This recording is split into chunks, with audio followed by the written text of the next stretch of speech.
จะเอ๋ท่านผู้ชมครับเรื่องประทินเขียวสดเรื่องประทินพากินพาเที่ยววันนี้พามาลุยสวนลำไยนัดหมายกับท่านครับ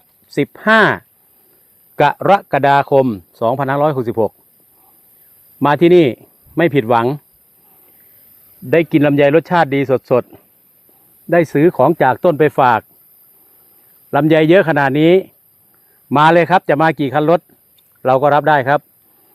แวะมาที่สวนเขียวสด3,000 โบก